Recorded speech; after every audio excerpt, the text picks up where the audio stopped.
In the Bible, there's a fable about a nation called Edom. In some places, it's known as Juma. Juma is considered an important city in Edom, or even its capital. Let's read about Juma. That is, what became of Juma in Edom? In other words, the revelation concerning Juma. Someone from Seir called out to me saying, "How much longer will the night watch last?" The watchman replied, "Morning will come, and yet so will the night." Oh, if you ask again, go right ahead and ask. Or you can always come back and ask. It implies that those who long for hope, the thirsty, yearn for daylight. But the watchmen were people of old.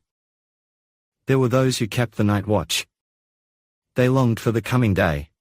Yet they said, "The morning has come, but the night will still follow." If you ask again, you'll be out of luck. We can only say that they were continually engulfed in war. Why, then, did they stand guard in the deep of night? They kept watch, fearing enemy surprise attacks. So they said, "Morning may come, but night will always follow." Meaning, there will always be someone ready at any time and any place to launch a surprise attack on our nation, attacking our country. In other words, Edom was a nation in constant turmoil. There was unceasing conflict everywhere. Watchmen were on duty both day and night. And after the watch was kept, it almost never felt like true daylight. It was always shrouded in darkness. Always vulnerable to an attack by foreign rulers. Then why was Edom like this? Because they did not belong to Israel, but to a nation of another god. Therefore, God would attack Edom, so that other nations might come and strike Edom. Now, let's look at Arabia. When it comes to Arabia, we know the Arab caravan. Then, let's examine the book of Isaiah and the Bible, and see what the fable says about the Arab nation.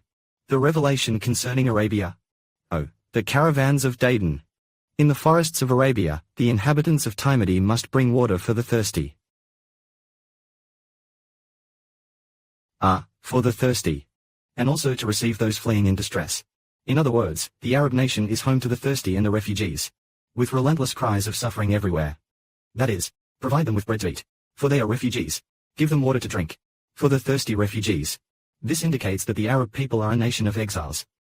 Sometimes, because of them, they flee from the sword, from drawn blades and taut bows, and from the severe calamities of war.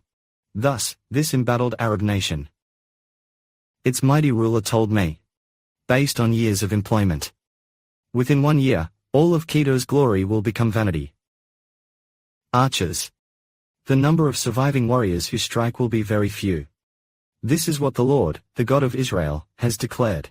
It is said that within a year, even a prominent city of the Arab nation,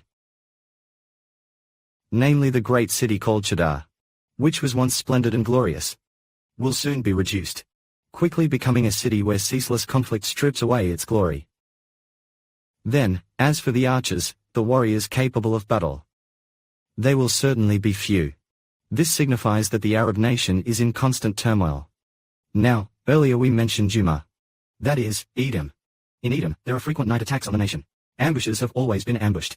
And then, many people in the Arab countries are fleeing. What is the reason for this? Actually, doesn't God punish all nations and tribes?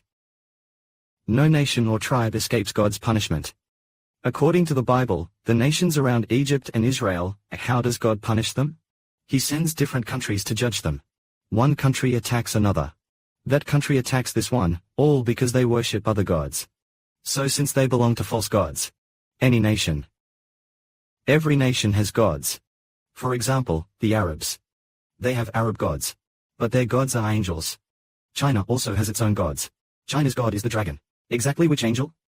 I don't know. Fallen angels become dragons. Every nation has its own gods. So why can't their gods protect their nations forever in peace? Because their gods are not the true God. The true God. The real God. When a nation is built on false gods, the true God destroys the nations built on false gods. So he destroys them. That is the reason. Then, why build God's true nation? Why did God punish ancient Israel? Although God is the true God. Why did he let ancient Israel split in two? And why were they eventually conquered and lost their kings?